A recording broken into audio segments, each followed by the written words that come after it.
I'm on a J45 today here on the Saloon in lovely conditions. J boats are known for being fast, simple, clean, fun boats to sail with a good reputation on the racecourse. Now the J45 is the first boat they've built in this size range for a long time. It's also aimed squarely at the cruising market, and I'm really keen to see how well the J DNA translates into a cruising boat.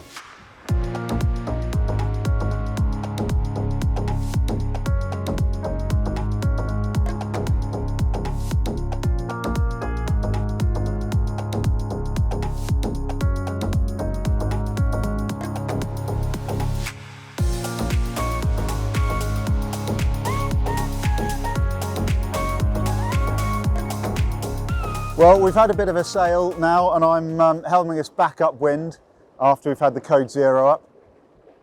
And I'm really enjoying sailing this boat. Now, J's are meant to be easy to sail, certainly to sort of a good degree of performance. Obviously, it takes a bit more effort on the race course to get the top end performance. But the concept is that it's easy to get a really good, enjoyable sail out of these boats without needing to be professional or obsessive about tweaking everything. We've got things more or less set up right: halyard tension, backstay, sheeting angles, and that leaves me free just to sit and enjoy trying to get to grips with this wind, which is shifting all over the place. We've got a northeasterly here, so it's coming straight off the land, and it's gusting anywhere between sort of 9 knots of wind up to 14 knots of wind, and it's shifting through 30 or 40 degrees. So they're not easy conditions today. I'm having to keep a close eye on the telltales, but I am really enjoying myself. The helm is light without being dead, so it gives you enough feedback through the wheel, and if you haven't got the sails quite right, it'll load up a bit, but won't do it in a way that is makes it hard to keep control of the boat. We've got a 2.3 metre draft on this boat, and the rudder is almost 2 metres deep itself, which gives you loads of grip on the water, which means that even if you're overpressed, you can still bear away, whether with the code 0 up or going upwind. If you get things balanced, you can even get the boat to helm itself just about, which is pretty good on a short, deep, fin keel boat. So we're sailing at about 26 to 28 degrees to the apparent wind, and that's in 15 knots of apparent wind speed. We're making around about 7 knots upwind, which seems to be pretty consistent. Drops down slightly if the wind eases off, and then we can nudge it over 7 knots as the wind picks back up again. And that's really easy, and it strikes me that helming this boat, it's really not that difficult to keep her up at good, consistent speed. So on a reach, we're getting 8 knots, put the code 0 up, and in these conditions, we're pretty easily sitting and trucking along at 9 knots. She won't go much quicker than that because she's heavier than your average racing J boat, because she's definitely set up for cruising. But you will keep a consistently high speed, and I could imagine doing some significant miles helming by hand and only reluctantly handing it over to the autopilot if we were short-handed. Right, while we're sailing upwind, I thought I'd just show you around the helm station. I've come up on the windward side here. I get a really good view forwards. The boat, you'll notice, has got quite a narrow beam aft, and that's one of the things that are distinctive about J boats. They haven't gone for super wide sterns. That means that the wheels are quite nice and close together. I can move across really easily. The boat's also got low freeboard, and they've gone for no more volume than is necessary to make a really good sailing boat with enough accommodation in it, but they haven't gone for massive volume, and that keeps the top sides low, the coach roof is low. It just makes it a sleek, clean and sensible boat with the minimum of fuss. So I get great views all around. Even if I'm standing down on leeward side, I can see to windward, which I really like. Up on the windward side here, we've got a bit of a gust coming through again, but I've got this raised foot platform with a foot shock, so I'm really secure in here. I've got the main sheet winch here, and I've got the traveller here, so if I need to ease off, I can just spill a bit of wind, spill it down the track a bit. There we go, that eases it a little bit. And we've got, yeah, I mean, we're at 30 degrees heel there, so just ease that a tiny bit. There you go. So if you were sailing solo, that would be really easy to do. You would need to put it on auto to trim the head sail, but for trimming the main sheet, you're absolutely fine. I can also sit forwards here, and that is also a really nice position if you're solo sailing. Similarly, I can wedge myself down on the leeward side. You've got a pedestal here with a handhold here, autopilot, small multifunction chart plotter and a compass on either side. And a little bit of a handle. I'd quite like the handle to go all the way round to give me a little bit more of a grip, but that's a minor detail. Other than that, let's look down onto leeward side. I'll come down this way. And you can see I've got engine controls here, throttle, I've got a bilge pump, and just forwards here I've got the hydraulic system. That's the hydraulic pump, and that controls the hydraulic kicker and the hydraulic backstay. Both of those are really powerful, so you can get the rig tension and leech tension just how you want it. And it's quite a flexible mast. It's a slightly narrower profile mast, so you've got loads of control over mast bend, and that means that you can flatten the mainsail off in windy conditions and gives you a bit more control and ability to change gears before you have to stick a reef in. We've got a full width main sheet traveller here on a German main sheet system. It's not recessed, and that's done deliberately because so often these slack lines can jam either side of the track if you've got a recess. And also grit and dirt and salt get stuck in the bearings and can really add friction into this system. There's quite a few nice touches. So this is a Marischal carbon boom and mast. And you can see here that the German main sheet goes through these rollers and then is taken forward inside the boom, which keeps it really clean. There's no lines hanging down, which is partly a safety thing and partly just aesthetically it looks really nice. So where it counts, they've put in loads of really practical, sensible touches that make this a really good sailing boat.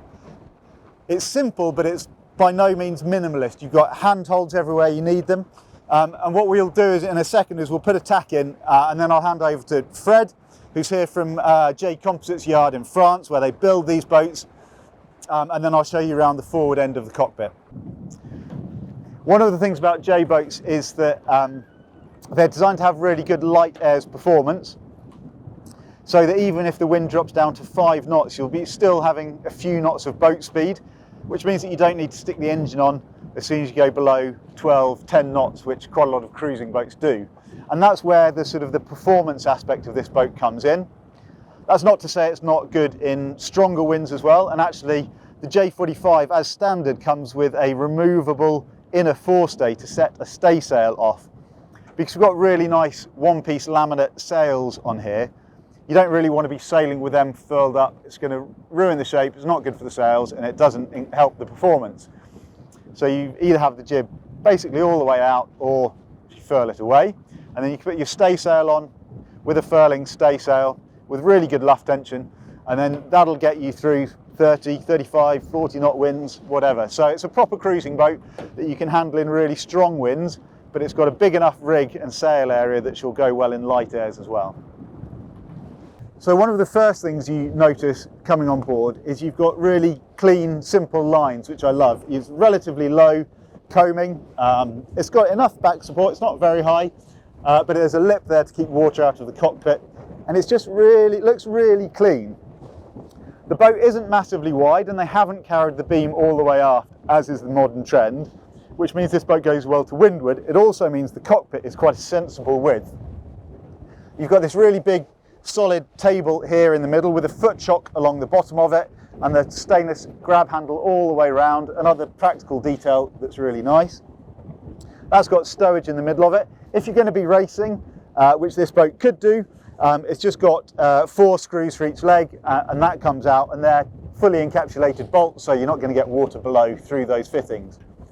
We've got good spec deck gear with Harken 50 self-tailing winches, performer winches there, with German main sheet system coming here. So the main sheet comes aft, led under the deck all the way back to here, so the deck's nice and clear. On this boat, that's spec'd as a powered winch. On the coach roof, we've got the same size winches, 50 Performer winches, and the port winch for the main halyard is a powered winch as well, and a bank of clutches that bring lines aft under the deck back to here. And then on this boat we've got two B&G Nemesis screens rather than individual instrument repeaters, so you get really good big readouts. If you're sitting at the helm, these winches get in the way a little bit, so if you were sort of a bit more performance minded, you might put some big instrument readouts on the mast.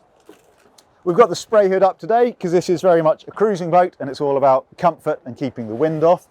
But a nice little detail, you can take the sides off here, leaving it a little bit more open, moving around's a bit easier, and it's a really nice compromise to having it down. You can obviously fold this down and that goes flat forward on the deck, or you put the sides on and you've got loads of shelter all the way back here into the cockpit. Let's go up on deck and we'll have a little bit of a look around there. Okay, we're on the side deck, so let's go and have a quick look around. Coming out, it's a good wide side deck, no handholds here, but the stainless steel handrail comes quite a long way aft, and that's really solid, and that takes you all the way up to the shrouds. Up here you've got a really good walk through, and you'll notice this boat's got rod rigging. Now that comes as standard. Most boats that wouldn't be standard, so that's a nice little touch. And then here we've got jib cars. You've got towable jib cars, which have got enough purchase to adjust under load. We've got in-haulers, so you can adjust the sheeting angle of the genoa while you're going. There is an option for a self-tacking jib, or you can have a slightly larger genoa. And we've got a German main sheet system that comes through the boom, down here, and then under the side decks and all the way aft. To keep the side decks clear. All of the lines at the mast are led aft under these panels, and actually this whole panel here is the removable panel that the lines go under, so it gives you a really clear layout on the deck. The boat's got quite a sort of aggressive little grip. It's not uncomfortable, but it makes you feel really secure, and that's over the whole coach roof and over all of the side decks, so you feel really safe working on deck. You notice we've got a hydraulic kicker that I showed you earlier. That's the ram for it. So you've got loads of power to adjust leech tension, and then you've got a couple of mast steps there for when you're getting the mast down so you can reach the head. And then you'll see here we've got this little nice little clever bit of design. This is a halyard lock for the removable staysail. So you bring the staysail up on deck, clip it up forwards, and then you would hoist the halyard and lock it off so the strain isn't taking through the halyard, and it means you don't get any halyard stretch, which means you can get really good luff tension when you're setting a staysail, which is what you're going to need if you're going upwind in a blow. And then forwards on deck down here, you've got a clutch and a couple of lines, so you get a 2-to-1 purchase on a line that's taken aft to a cockpit winch. So once you've put the halyard up for the staysail, you then winch it on really tight with a 2-to-1 purchase, and then you can lock it off on this deck clutch, and then you're done with that line. And that means that you can get proper luff tension. The load of that obviously has to be structural, and that's taken inside here, and we'll have a quick look in here. This is your deck locker for downwind sails, fenders, lines, whatever else you want to put into. And you've got a proper structural bulkhead at the back of that that takes all of the loads down into the hull from your staysail. Forwards then, you've also got an anchor locker. You'll see that we've got a bow sprit with an integral bow roller. The anchor's taken out underneath that. You don't actually get any access to the chain locker from on deck. That's partly to sort of keep water to a minimum. If you want to access the chain, you go in through this locker here, and there's a hatch on the bulkhead at the back. That makes the anchor locker completely watertight and separate. Some nice little touches that show this is a serious sailing boat. You've got little stanchion supports for your pulpit here, so those are really solid and not wobbly.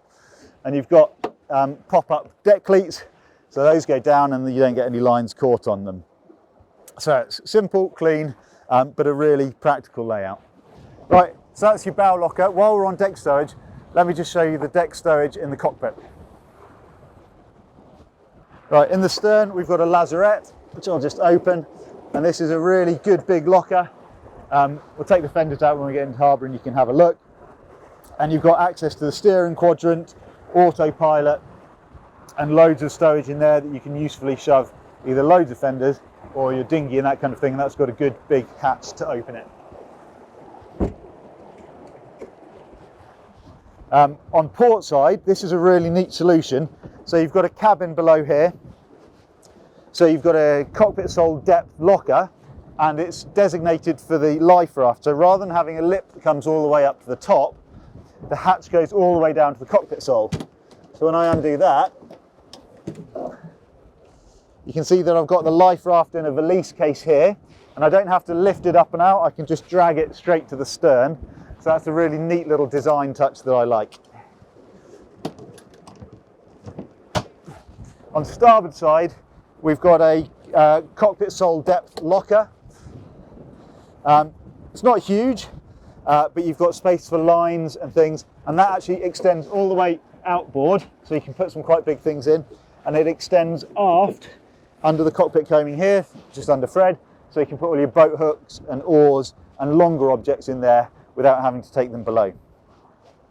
And then the last little bits are in the cockpit table, where you've got a couple of bins, so you can stow all of your cruising clobber. You can also turn it over like that on both sides to keep all your drinks secure. Right, well, we've had a really fun sail on a lovely day. Let's go and have a look around down below. Right, here we are down below, and the impression is very much that this is a J-boat. White galley surfaces, white bulkheads, white hull sides, and then some really nice woodwork. Feels a little bit posher than your average J-boat, a bit more luxury, but still recognisably a J-boat. Just to point out, as we came down, we've got some 4 steps here with loads of grip on them and beveled sides. That feels really secure and seaworthy, and handholds either side of the companionway. And there's also a retractable washboards and a rope bin just below the companionway entrance there. So that keeps all of the ropes clear and out of the way. We'll show you that a little bit. Then you come down into the galley and you've got what is an absolutely massive galley. Now this is a boat that is narrower on the waterline and in its beam than most boats of its size, and the beam isn't taken as far aft, so you might expect it to feel less spacious in here.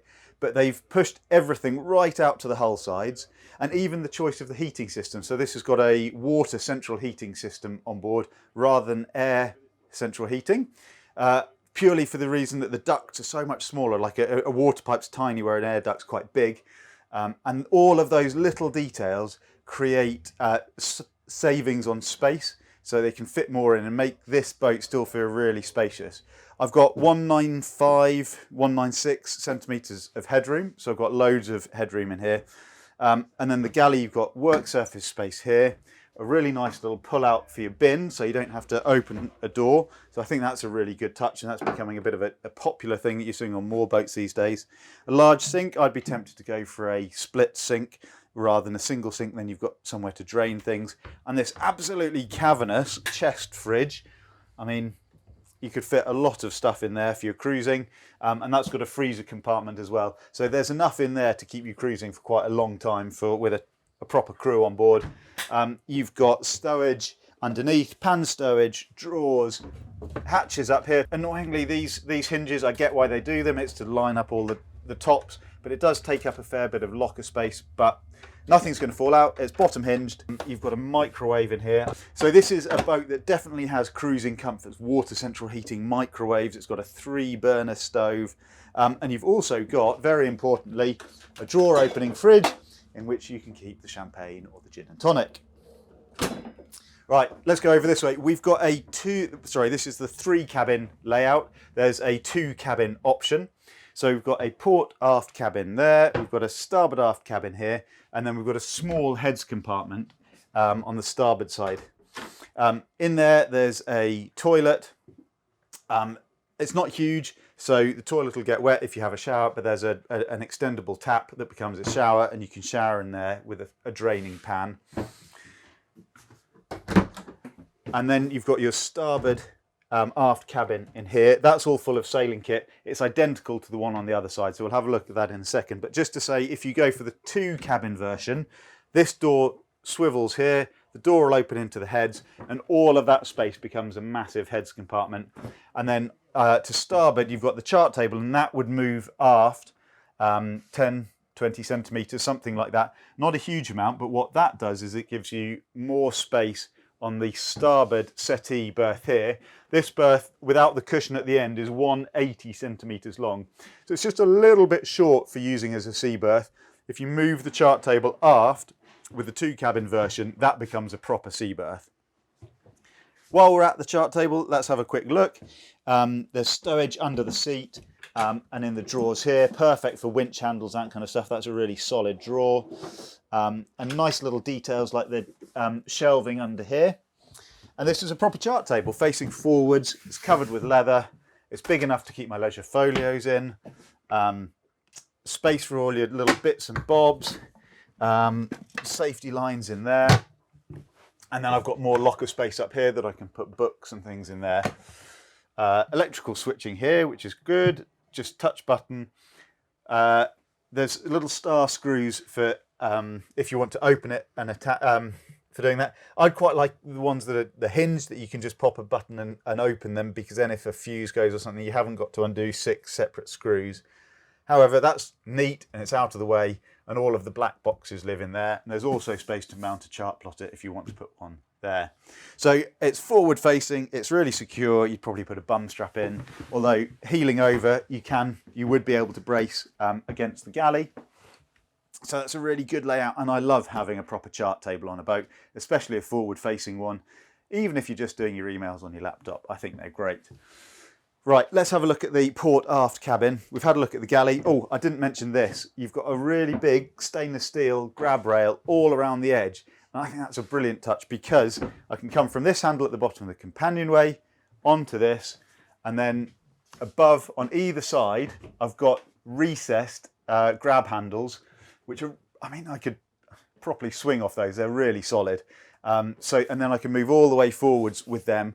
So you know that wherever you go in the boat, you can imagine moving around in a seaway, really deep fiddle on the galley. You've got loads to hold on to. Right, let's have a look in the aft cabin. So you've got a double berth in here with hanging locker and shelved stowage and more cupboard space under there. So they've really made use and crammed in loads of stowage space. So even though this is what looks like a low volume cruiser, I don't think you get significantly less space than some much more voluminous, bulky boats, and a boat that this boat is sort of designed around sailing. So I think that's a really good use of space that they found within the waterline. Under here you've got a fuel tank. You've got 200 litres of diesel, which should give you a reasonable range. There are panels to access the engine for maintenance here, but they don't have easy hatches to operate them. You have to open them from the other side, which is a little bit of a shame. And then you have got 2 opening hatches in here as well, so it's well ventilated in the cabin, and loads of decent headspace. Got 196 of headroom in here, so loads of headroom. While we're here, let's have a quick look at the engine, shall we? 2 catches.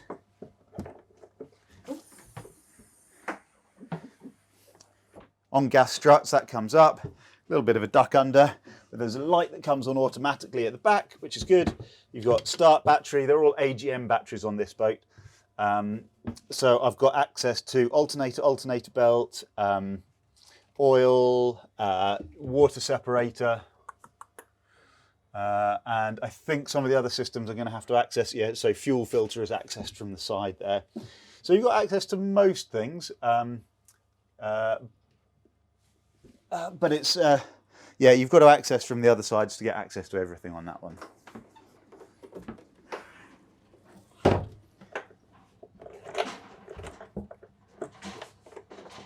There we go, right. Okay, that's the same, more or less, as that cabin. Let's go forward into the saloon.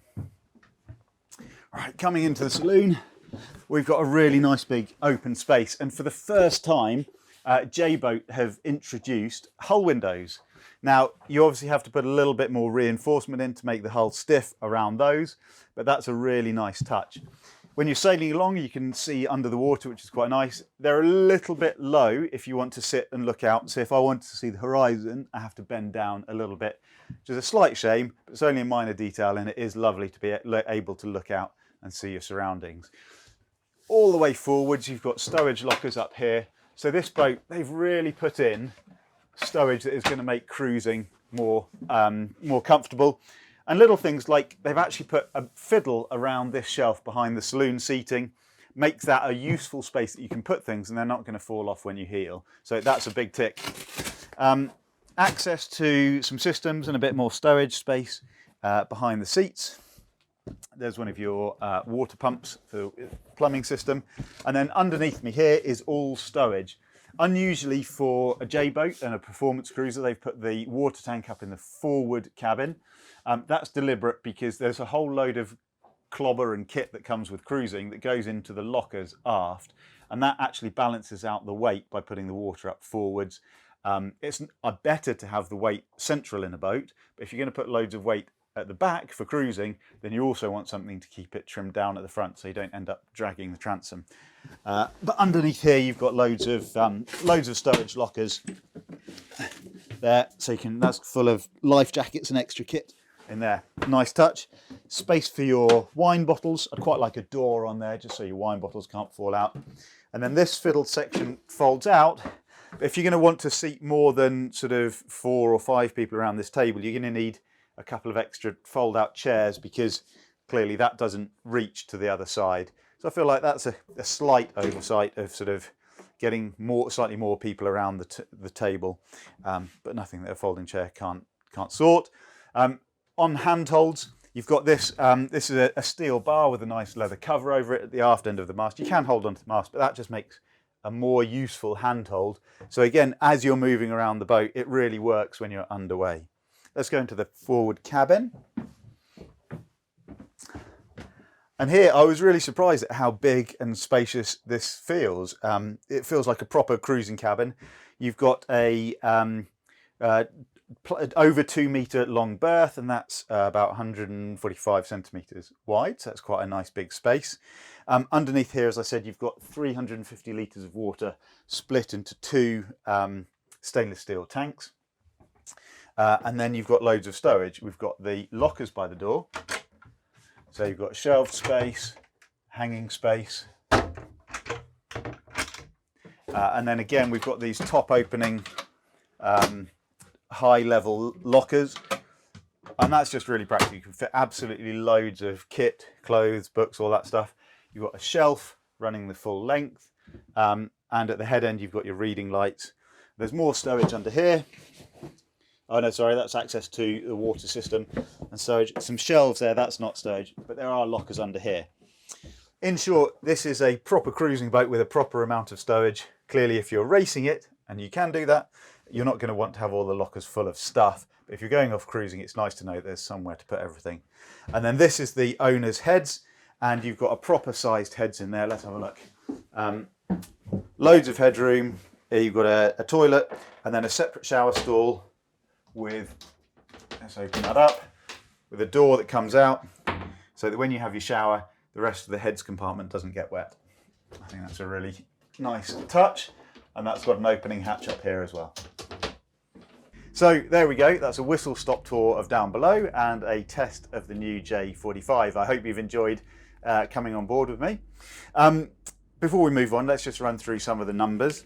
So basically this is a 45-foot boat, obviously 45 foot 6 inches is length overall, including the permanent bowsprit. Beam of 4.25 metres, so it's a relatively narrow beam, and that's not taken all the way aft, critically. It's got a displacement of 10.4 tonnes, which is a lot heavier than a J boat of this kind of size would normally be, but 4.2 tonnes of that, which is just over 40%, 43% of that is in the ballast in the keel, which makes this a really stiff boat. That's a high number, and that makes it a much better cruising boat. You've got 350 litres of water, 200 litres of fuel, so that gives you good range for going off cruising. Clearly, you're not going to want all that water if you're racing. Sail area of 117, just over 117 square meters. So that's a healthy sail area, a little bit more if you have an overlapping jib. And you've also got a 100 meter plus asymmetric spinnaker and the code 0. Now, for those of you who have been busily saving up your pocket money to see whether you can afford this, the base price excluding VAT here in the UK is £450,000. Now, this boat has got a pretty good level of spec. It's got a carbon mast, it's got the Nemesis displays, it's got twin chart plotters, it's got powered winches, it's got the whole works. And this boat, as tested, comes in at £790,000, including VAT. So, do the qualities of being fast and fun to sail translate well into a cruising boat? I think they do. This boat is still a narrow waterline, low volume, low freeboard, and it's really designed around proper sailing. She's stiff, but she's still easily driven. Even though she's got a slightly heavier displacement, she's easily driven and it's easy to get her up to proper sailing speed, and you can put the extra 5% in to get the absolute max out of her if you really want to, but you don't need to. She'll sit at 7 knots upwind, 8 knots off the wind, and 9 knots if you put a downwind sail up without trying hard at all. She's really well suited for proper sailing. She's got handholds everywhere, the deck gear's really well spec'd, all the controls are where you need them. You've even got the stay sail so that you've got gears to shift down in heavy weather. So I think they've got it right as a sailing boat, and that means that she's also a good cruising boat. She doesn't heel too much. She's very comfortable to live on. She's a lovely boat. She's also got decent amounts of water and fuel, so you've got good range, and loads of stowage around the place, which you won't want to fill if you're racing, but if you're cruising, you've got somewhere to put all of your stuff. Bring all of that together, and I think you've got a boat that is going to be comfortable to live on, a boat that's going to give you confidence to sail, and a boat that you could definitely take it off for some serious cruising.